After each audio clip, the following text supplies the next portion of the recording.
Ladies and gentlemen, good day and welcome to the Q4 and FY25 earnings webinar of AkzoNobel India, hosted by ICICI Securities. As a reminder, all participant lines will be in the listen-only mode, and there will be an opportunity for you to ask questions after the presentation concludes. Please note that this conference is being recorded. I now hand the conference over to Mr. Aniruddha Joshi from ICICI Securities. Thank you, and over to you, Mr. Joshi. Yeah, thanks, Michelle. On behalf of ICICI Securities, we welcome you all to Q4 FY25 and FY25 results webinar of AkzoNobel India. We have with us senior management today, represented by Mr. Rajiv Rajgopal, Chairman and Managing Director, Mr. R. Krishna, CFO and Whole-Time Director, and Mr. Rajiv L. Jha, Company Secretary and Compliance Officer. Now I hand over the call to Mr. Rajiv Jha to take through the initial statements. Then we will hand it over to Mr. Rajiv Rajgopal for his initial comments on the quarterly as well as annual performance. Then we will have question and answer session. Thanks, and over to you, Mr. Rajiv Jha. Yeah, okay. So a very good morning to all participants in our Q4 and annual that investor call. And as per our process, we are starting with that safe harbor statement, and I'm just reading out to you. This presentation contains statements which address such key issues as AkzoNobel's growth strategy, future financial results, market positions, product development, products in the pipeline, and product approvals. Such statements should be carefully considered, and it should be understood that many factors could cause forecast and actual results to differ from these statements. These factors include, but are not limited to, price fluctuations, currency fluctuations, developments in raw material and personnel costs, pensions, physical and environmental risks, legal issues, and legislative, fiscal, and other regulatory measures, as well as significant market disruptions. Stated competitive positions are based on management estimates, supported by information provided by specialized external agencies. For a more comprehensive discussion of the risk factors affecting our business, please see our latest annual report and the annual report that we will be dispatching very soon for financial year 25. Also, the company has been making the required disclosures of clarification from time to time to BSE and NSE pertaining to AkzoNobel and VIS, which is our parent and promoter entity. Media release on portfolio review with initial focus on Deco South Asia, and the management would not be responding to any general and/or specific query in this regard in investors' call. However, the investors or public at large would be kept informed of any updates in this regard as per listing regulations. So with this, I'm handing it over to Mr. Rajiv Rajgopal. Thank you, Rajiv. Good morning to all our investors on the call, and thank you to the ICICI Securities team for setting this up. I'm not going to run through the deck. I think that's a passé old style. We've loaded the deck on our portal and on the stock exchanges for all of you to have a look. From my perspective, if you look at the last quarter, we've had industry-leading growth of 5%. The good news as far as decorative paints is concerned is that we moved towards a revenue which was flattish, led by premium and urban towns. So it's slightly different from what the industry has seen. We've seen good growth coming back in premium and also in our urban towns. Our challenge was really in the mass economy, putty categories, where really we saw a huge amount of price erosion, discounting, and we chose that we will not actively play in it in the last quarter. We've just decided to be sensible, and we've seen that some of the volumes that we lost in March came back in April, and at a YTD level back in these categories. So really just want to reassure the investors that, look, there's no specific change in strategy or anything. Our strategy remains to drive market share gain and do it in a relatively profitable manner without diluting EBIT margins hugely. On our coatings business, we've seen double-digit growth. We continue to see very strong growth, and that's because we are seeing rounded performance, whether it's marine and protective or our industrial coatings, which has had a sharp comeback through some excellent execution by the team, and our powder coating business. Our automotive and specialty coating business has had a little weaker demand, partly from the retail. Yeah, but I think that's also, there is an uptick, particularly on the premium side, which is where we've been really focused. Yeah. Overall, I would say when you look at the performances from a real, the brand management, brand distribution, I think we are making significant progress. We have also incurred some costs in the last quarter, starting from the prior quarter actually, where we made serious investments on reshaping the way we work with investments in digital. Yeah, what we are trying to do is to enhance consumer experience or customer experience, and also make sure that we have a way of working that not just enables us for enhancement of leads or customer experience, but also drive productivity in a meaningful manner. With this, let me quickly hand it over to Krishna to give you an overview of the financials and the performance. Krishna? So thanks, Rajiv. And as the deck has already quoted, Rajiv has given the whole view in terms of how we shaped up our business in the last quarter. Happy to report that we have struck a balance between the growth and the profitability. We largely protected our profitability despite of incurring the growth project costs, which has been mentioned by Rajiv previously. And our focus remained in terms of ensuring that we do invest in the business, which will have a significant presence for the long-term sustainable growth trajectory of this company. And we are committed to deliver the superlative performance in terms of the operating working capital by turning the cash efficiently, which is also reflected in the results which we shared. With that, I would hand it over back to Manoj and Rajiv. Rajiv, back to you. Yeah. So that's it. I think we've loaded the deck. I think there's no point running slide by slide. I think all of you know the numbers, and we've seen the highlights. You've had enough time, I guess, to also munch it. So I think it's best that we brace for the questions. And I hand it back over to Manoj and Anirudh and to all of you to open the Q&A. Thank you very much, sir. We will now begin the question and answer session. To ask a question, please click on the Q&A tab on the panel and click on Raise Hand button. The operator will announce your name when it is your turn to ask a question. Please accept the prompt on your screen and unmute your microphone while proceeding with your question. You may also type in your text questions. We will now wait for a moment while the question queue assembles.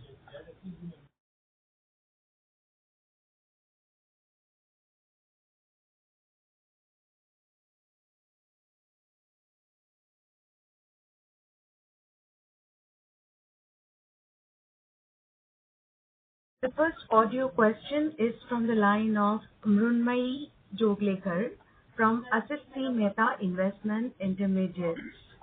Please go ahead.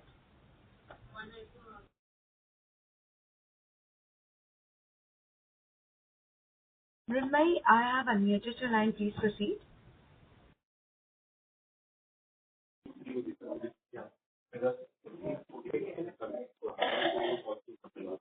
We are not hear the question. Mrunmayee, please unmute yourself and speak.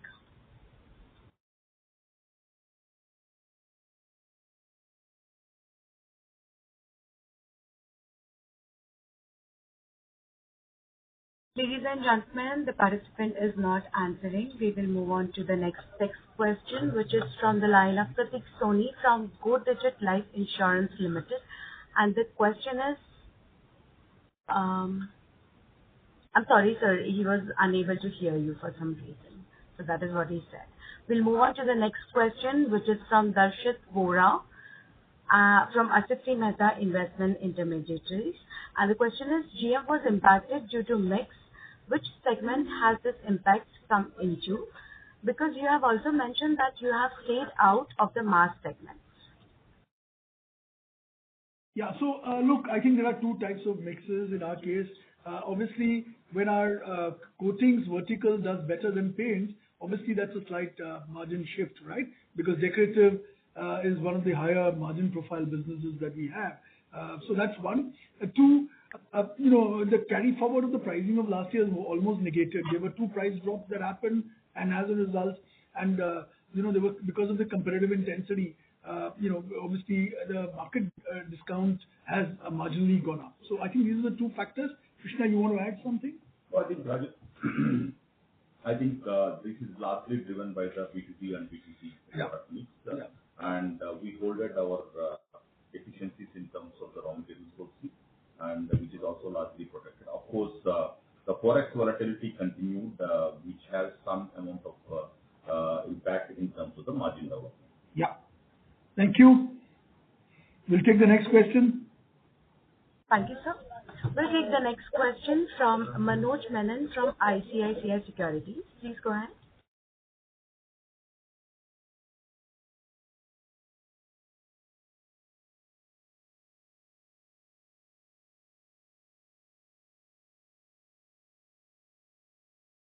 Manoj, Manoj? please. Yeah.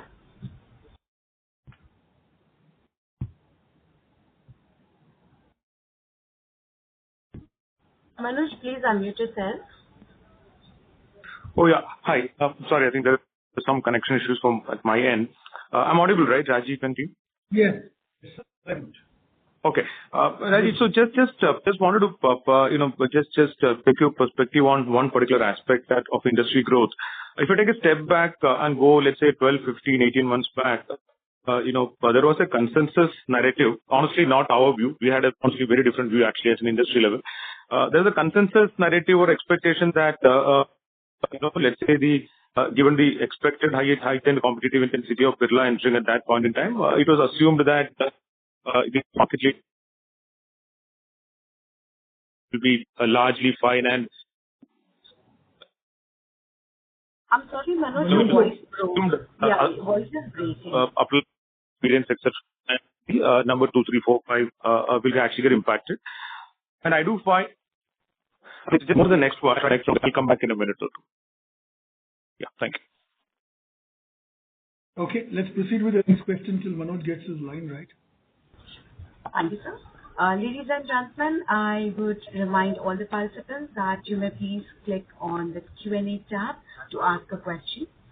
We'll take the next question from Lakshmi Narayanan Ganpati from Tunga Investments. Please go ahead. Yeah, thank you. You can hear me, right? Lakshmi, good morning. I can hear you. Yeah. So 2 questions. The first is that when I just look at like to like, so in a sense that there has been some divestment of certain businesses which has already been announced.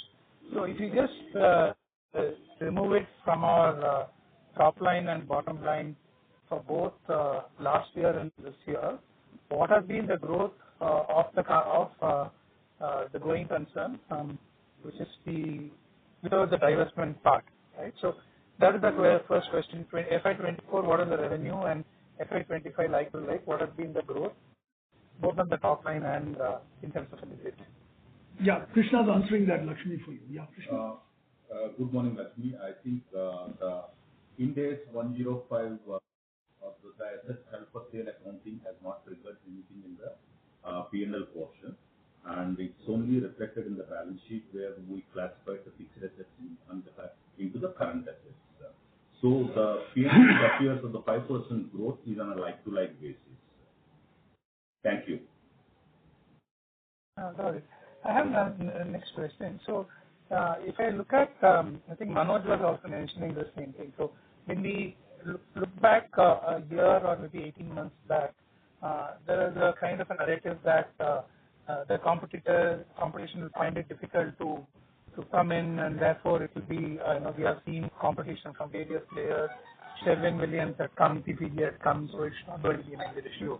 But now I see that it is being documented across the presentation that competitive intensity is making inroads, and therefore the top line is having problem, bottom line is having a problem. There's a narrative shift that has actually happened. Just wanted to hear your voice is breaking what a is bit. the reality, what is the noise? Yeah, my question is that what is the reality and what is the noise in this particular thing of competition, and where it is more visible? Is it rural, urban? Is it low end, high end? So your thoughts will come back. Okay, got it. So look, I think the narrative is not written by us. We are very focused on what we need to do, and perhaps that's why our performances have been what they are. Our focus is to continue, and I've been maintaining this over the last 4 quarters, 5 quarters. When you talk of competitive intensity, there are focuses to continue to drive market share growth again without diluting hugely the profitability. And I think we are pretty much on our objectives of what we said, Lakshmi. You will agree to that, I'm sure. The second, On the specific question of the new entrants, etc., look, I think the larger comment was made that in this category, in paints, and it's not us, some of the, people who really understand paints as a business, even amongst the newcomers, have said it's not, it's not capacity that drives a new business. Frankly, it is brand distribution, and it's a classical FMCG sort of model in the paints part of the business, which is slightly different than in the coatings part of the business. I stick to that. Yeah, I think, look, what you've seen in the market in terms of erosion of market share is what I've worked now in 3 different industries, in telecom, in FMCG, where we've seen these type of intensity, huge attacks by a price warrior or by a new entrant, right? In this game, but I think that you have to give credit that you're trying to build a brand and while doing it, going at pricing which is way below what the industry operates. 15%, even in certain markets, 20% is unheard of, right? I think that there will be obviously a point of time when this will all start seeming to come back. So in the short run, there has been an impact. Obviously, when a lead player adds upwards of 2,000 crore, and a couple of these players have done well. Let's give credit to people who've done what they've done. Yeah, I think the reality is obviously what we've done in terms of strategy has to be further sharpened to make sure that we are able to actively participate. So what we've seen is a short-term erosion of volumes, I would say. But if you look at it from a long-term perspective, yeah, and from even decorator, the fact is we are bouncing back. Ultimately, the brand strength has to be very strong. If you go and do a market, we've just done a brand equity study just a few months ago. Clearly, the top brands are coming out still very strongly in the minds of the consumer. So it's not easy to displace, right? And I think we've been very focused on decorative, on our coatings vertical, and we've not digressed in terms of what we need to. And as a result, we've been very disciplined in terms of execution in the market. And to me, that's why I think we've been performing what we have. Even if we were to go off track, I would tell you that the performances will fall, and that's our job as leaders and as a management team to make sure our teams are completely following the script and really executing to what we ask for. Yeah. So luckily, that's the answer. So the industry, if you ask me, the reason why some of the players, I think Manoj also tried to allude to it, so we couldn't hear him clearly. I assume the question he was asking is, the narrative was that, the players who are growing seem to be different from what the narrative is. I think that's because each player has got a strategy. We are looking at customers, consumers. We are trying to see how we can create a meaningful differentiation and do it in a sustained manner. This is not about one quarter. You look at the full year performance, Lakshmi. I think by far amongst all the listed players so far release the results, our numbers are way ahead compared to the rest of the industry. And that tells you that what we are building is a long, sustainable growth business. We are not doing short terms.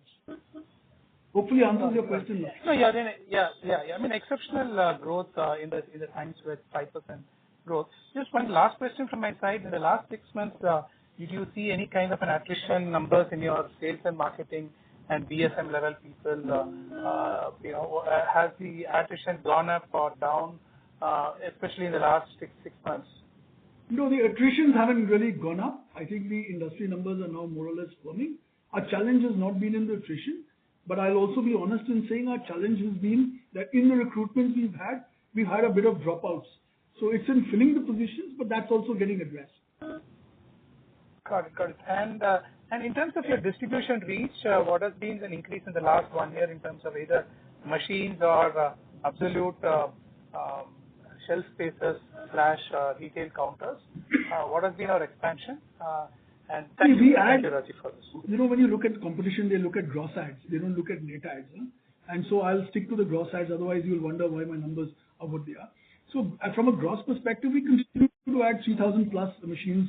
Look, Lakshmi, our definitions are a little more stringent because I look at productivity. I look at what we call the tinting machine productivity. And what I've seen is a uptick of 2%. Let me explain this to you. See, earlier, if you take a 5-year average, if we were growing at 6%, only 1% came from existing stores and about 5% came from new stores or new outlets. Okay, what we are trying to do is trying to reshape it. And why do we need to reshape it? Because in the intensified competition, it's very important that your own stores you first protect before you start now investing in the new store.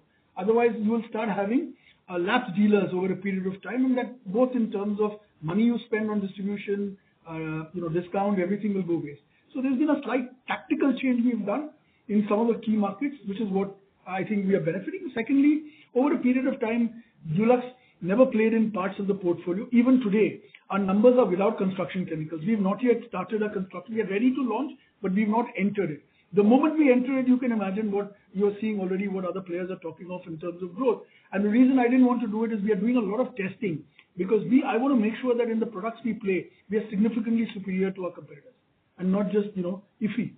So that's why we are taking time. We are ready. We could have launched, but we want to make sure that both, and we also want to make sure it's margin accretive, not dilutive as we move forward. So it's structurally growing the business in the right manner. As we do that, you will start seeing further uptick in our performances as we move forward.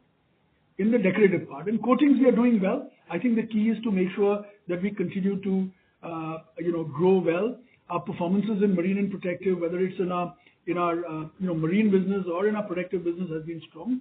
The order book is still reasonably strong in our coatings business. So yeah, we will have a couple of bumps because there was a lot of projects that started last year, which ends in May, June. But that notwithstanding, timing notwithstanding, I think structurally we are poised to continue to grow double digit. Thank you, sir, for that answer. I request to all the participants to check their networks before asking the questions to the management and who are unable to hear them. Thank you. We'll take the next audio question from Jeet Shah, an individual investor. Please go ahead. Good afternoon, Raju sir.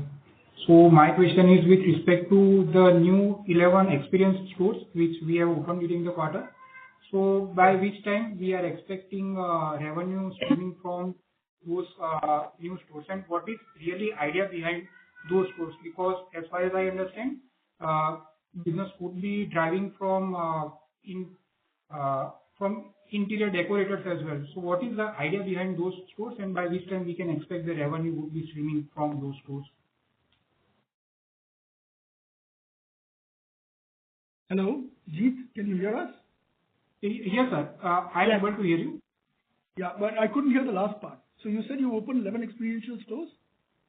Okay. So by which time we are expecting revenue to be streaming from those stores, and what is really idea behind those stores? Because majority of business, I assume, would be driving from the interior consultants, like a typical consumer would hire an interior consultant to get those paints. So what is really idea behind those stores?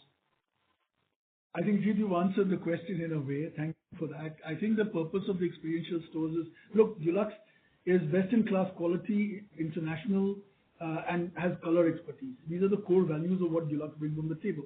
So what better way to enhance customer experience and have experiential stores? To be honest, this is something that we've lifted from some of our overseas markets, primarily in Latin America and the United Kingdom, where we brought these experiential stores. Our teams have over the years gone there and seen what they do. The idea is also, as we build our architect organization, to make sure that consumers can walk in and have a preference which is significantly superior in look, feel, etc. Now, 11 is a small number, so really, honestly, for me to say that revenue will come out of it is not apt. Our idea is that over a period of time, we want to open hundreds of these stores, and we are not doing the entire capex is not on us. It's a shared model with the dealers, with whom we've got great relationships. And the idea is to partake in it together to grow this business. Yeah. So that's the simple model. That's the idea.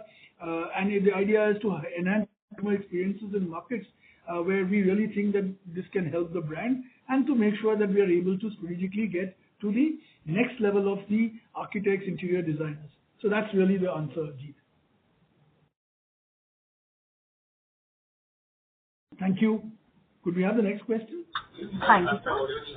We'll take the next text question from Runmai Zorekar and from Asset Mehta Investment. And the question is, can you give a sense of what are the EBITDA margins for the different segments within industrial so far, auto, power, MPY, and ICO?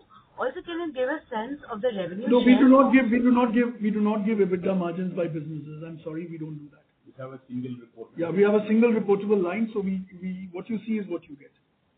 All right. And the second, it's a clarification. Did you mention Deco revenue growth was flat in the quarter? Yes.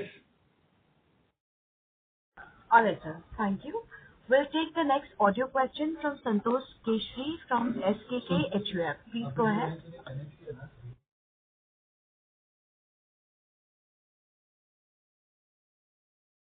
Hello, am I audible? Yes. Yes. Okay, great. Two questions from my side. One is that the volume from the volume front, if you can give the details of the sales without the powder coating business, because we understand that is under the discontinued business, discontinued operations in the balance sheet. So in the profit and loss account for this quarter, what is the volume growth for other than powder coating business? I'm afraid we will not be able to give it because at this point of time when we report the quarter report, the audited signed off numbers include powder coatings. Until the point of time that AkzoNobel NV completes, the elements of what the powder coating separation is, which is why we've taken 2 months extension, we would not be in a position to give you segment-wise numbers. We will, at an appropriate time, do it. Your company is one of the best in governance, so you can rest be assured we will inform the stock exchanges and not come to individual investors, but do it in a manner which is completely clean and above board. Okay, understand that, Rajiv. Thank Second you. thing is, second question is about the capex. Like if I exclude the discontinued operations assets that is classified as held for sale, that is 329 crore. And the fixed assets, the tangible fixed assets is 395 crore compared to the last year's 436 crore. So what is the addition to the fixed assets in the continued business part for the year? So we have a couple of growth projects which are running in terms of capacity augmentation for some of the coating businesses, and then it is also the mixing machine placements to enhance the numeric reach and the distribution breadth. Yeah. So we will in a couple of weeks or a month, make a massive announcement. We are going to change the way the paint market operates. I'm not in a position to share that today, but you will hear an announcement come in the next month or so, which the team will make in terms of why we genuinely think we are now the unique and one of the best in class paints in the industry.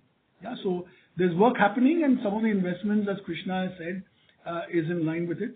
We are happy to take your question in the next call, because by then we would have informed all of you and the market and the stock exchanges of what we are unleashing. Okay, great, Rajiv. In fact, I have been your consumer for a long time. When we got our building painted in Mumbai, so we discovered that Dulux paint is one of the best in business, and the chemicals that it's been used is not bad for health, unlike the other paint companies, which were some people pointed out that they were carcinogenic and other elements inside.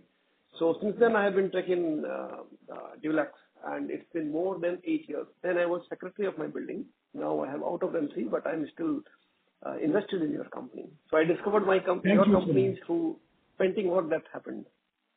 Okay, great. Thank you so much. Thank you so much. Thank you so much. Thank you, sir. We'll take the next question from Dheeraj Dave from Samvad Financial Services LLP, and the question is how market regional growth is in different segments, say urban and rural. Also, next 2-3 years, what is the management's view about growth in urban and rural market? And the second question is, okay, sir, you may answer this, and I'll ask you the second question. Yeah. So look, I think as I mentioned, our urban growths are much faster. It's there in the deck. Urban's growths and premium grew significantly ahead. The reason is we took a bit of a pause in Mars and economy, particularly from mid-Feb to end of March, because discounting was going a little berserk. And as you can see, that's the reason we've been able to hold our margins relatively better than it. We've come back in April without doing too much, and we've been able to, on a YTD basis, get back to on a year-to-month basis at the end of April, get back to growth. So for me, I think it's also of making sure that we are able to sustainably grow our business. So really, hopefully that answers your question. In terms of rural, look, upticks are there, but I think structurally, I said it in the last investor call, I expected post-monsoons around before Diwali, what we call season typically, starting August is when you'll really get to see the pull of the rural economy. You're seeing all the players different players have different results. But if you pull the FMCG together, you will still see that the rural uptick has been relatively, of course, there are one or two outliers, but relatively when you combine a bunch, you'll still see that rural is still relatively muted.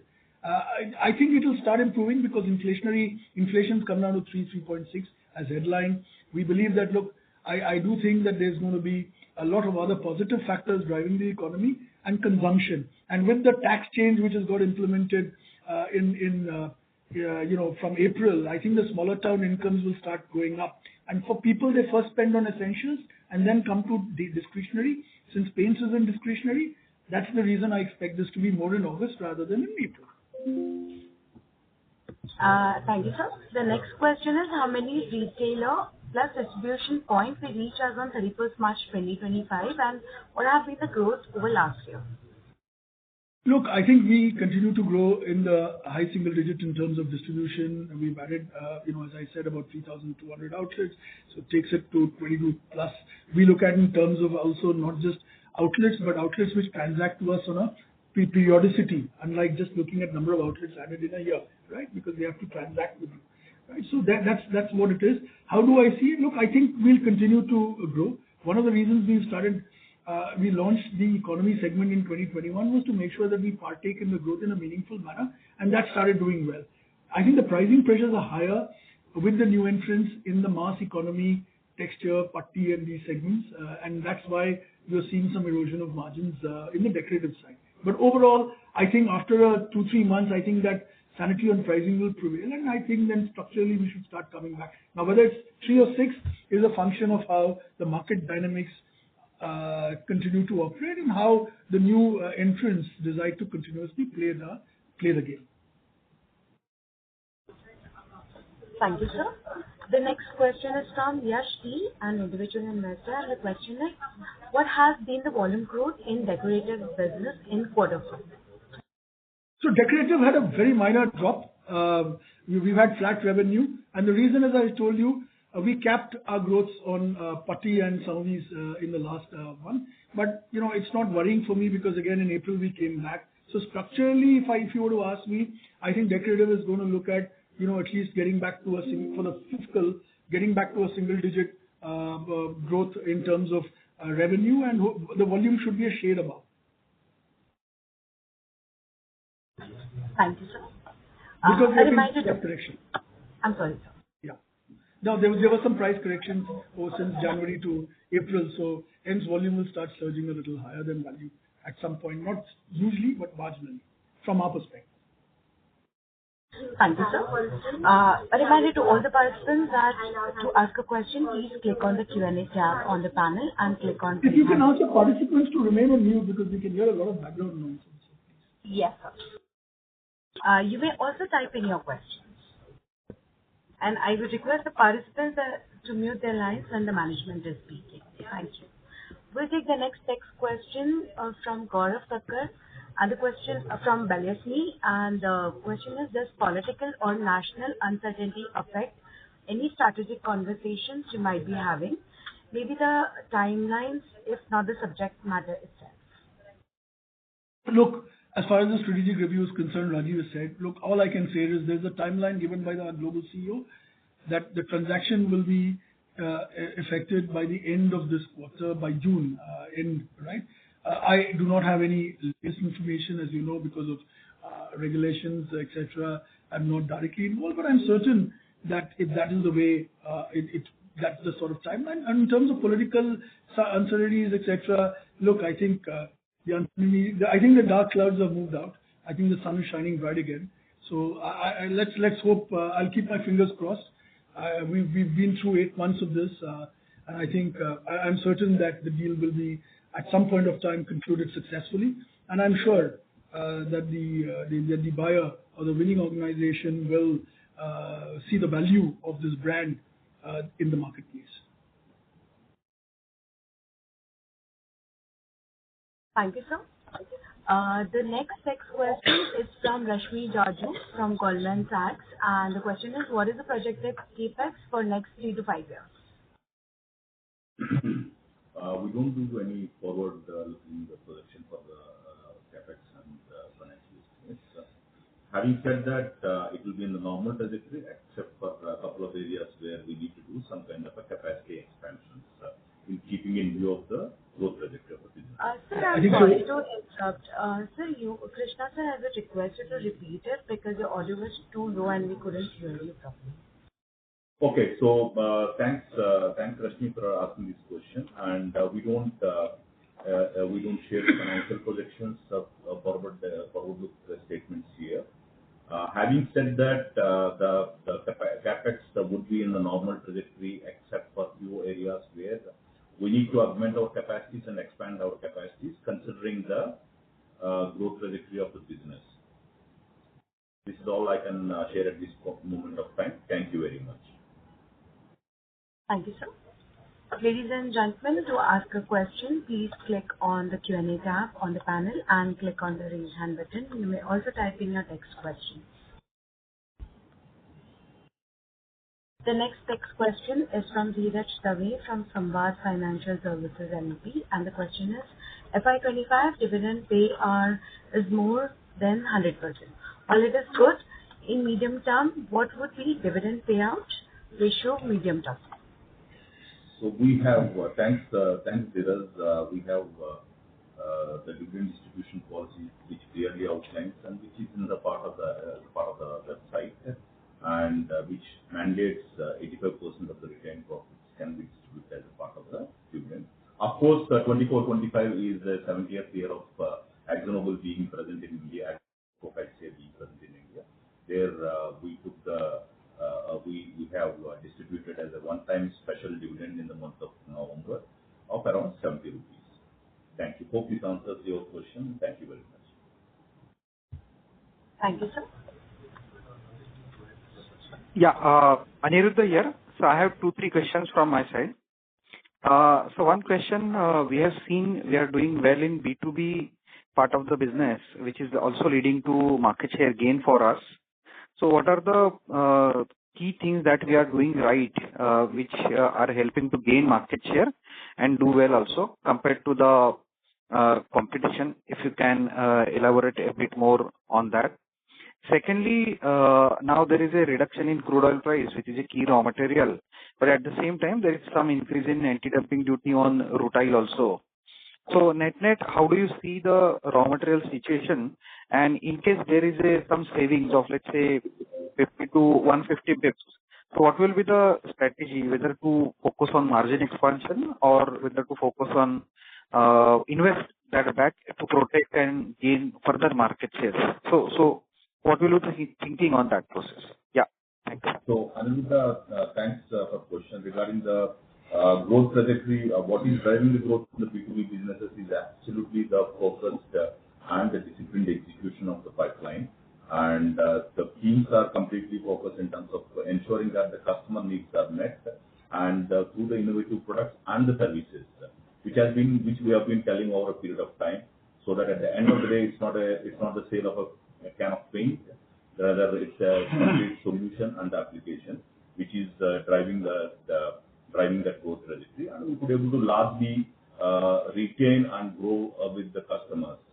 Coming to the subsequent question, in terms of what was the second question, and if you can refresh. So there is a correction in commodity prices, but some increase in rutile prices.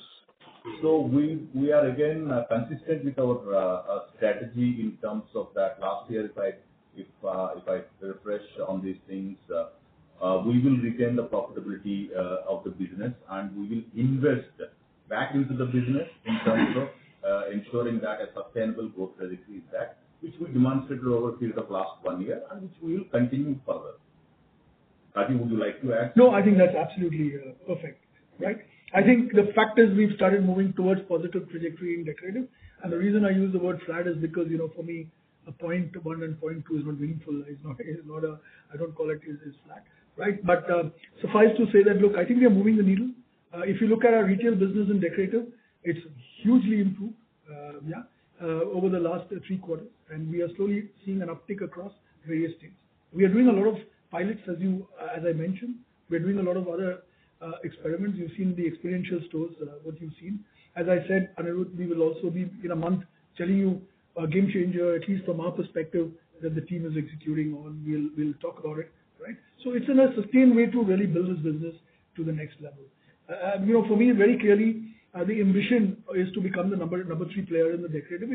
It's a leading statement at this point of time with so many new players coming in. But at the end of the day, I think if you look at the last 3 years, our records hopefully tell a story, because I always believe that numbers tell a story. So last question from my side. If you can share a bit more details on the experiential stores. So it's a FOFO kind, what kind of a business model, and then what will be the in a way revenue potential out of these stores? Also, whether we would be restricting it currently to North India only, or we would have plans to expand it to West and South and Eastern markets also. Plus, whether it will be Tier 1 and metro strategy, or we will, in a way, launch in smaller parts of the India also, or smaller cities of India also. So let me start with the second part. I think we want to start in towns which are material to our business, both in terms of shared size presence. And, while we are an urban town, seen as a metro brand, you'll be surprised that actually our strength in some of our Tier 1 towns exceeds some of the metros. For example, we are not really present in metros like Hyderabad or in a meaningful manner in retail, right? So really in places where our brand equity is strong and we are not present, we want to use the experiential store to drive preference. And why are we doing it? Because as I explained earlier, the idea is that the world has changed. We are now trying to make sure that the brand strength and the quality is also seen by some of our applicators, architects, interior designers, given the shift that's happening in the way people consume paints at home. Right? That's the broad picture. In terms of, we are not, as of now, even in the 11 stores, is not only in North, it's in North and East, and there are some towns in West and town in South where we've already started making it good. Our idea is to pilot it. We are first trying to understand what are the elements of the experiential that will be differentiated. How can we build a sustainable model? These are dealer-owned outlets where we partake, partly invest, and that's how the model will be. Because really, our job is also then driving the traffic and making sure our dealers who invest, our partners who invest, get the return on investment for the investments that we've asked them to make. So that's the simple model, Anirudh. Yeah, and we will talk a lot about it in the near future. Right? You will see a announcement, and hopefully that will give you some clarity. Till then, I would rather hold and not take steal the thunder from the team which is working on it. Sure, sir. That's very helpful. Many thanks. Thank you, sir. We'll take the next question from Aditi Yadav from Abacus. And the question is, could you please shed some more light on the current supply and demand scenario, and what is the future outlook on the same?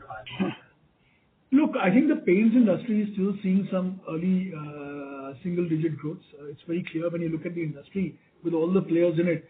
The question is that the margin profile of that growth, which is coming, is at a lower profile than what we currently operate. So the trick isn't really putting strategies to make sure that we are able to carve out and partake in the incremental growth, which is really meaningful for us at this point of time. Because I think the demand situation will start, and I've been consistent. In my view, I see no reason why the second half of the year should not be better than the first half of the year, given that last year, at this time, we had elections and results came in June. I personally believe that, look, the second half should be better, unless there is an external event, which, again, I cannot comment on. Yeah. So really, I think the future outlook, I would say that if you take a year from now, yeah, and I would not be very pessimistic, I would say after a year from now, I do see demand uptick. This industry had gone from 1.2, 1.5 times GDP to 0.5 to 0.8 times GDP. I think it will slowly come back to 1, and then it will start creeping back to 1.2. For that, players with stronger brands, investments, distribution, and doing the classical marketing will be the winners of it. Yeah, and it's a battle that one has to fight in different geographies, in different states, in a differential manner. It's not like a one India sort of a model that will work everywhere. Yeah? Both in terms of the way consumers consume the paint, the way in terms of consumption, the way it is happening, right? What works in Mumbai, for example, on exterior paint is very different from what is getting consumed, even along the coast in Kerala, for example. The ask and what we are seeing now is there's a differentiated way. Yeah. So I think it's about really understanding. For us, it's simple. I would just simply articulate. It's saying about how to bring the magic into the can. Thank you very much, sir. I think we'll take a last question.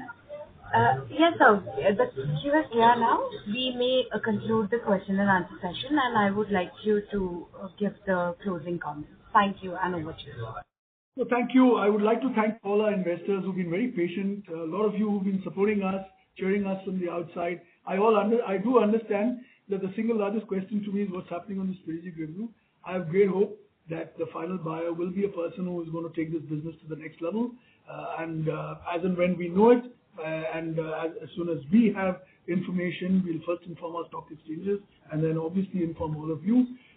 We are quite excited at what we are doing right now, and really that's the focus, because this is a time you can easily get distracted in this sort of a time.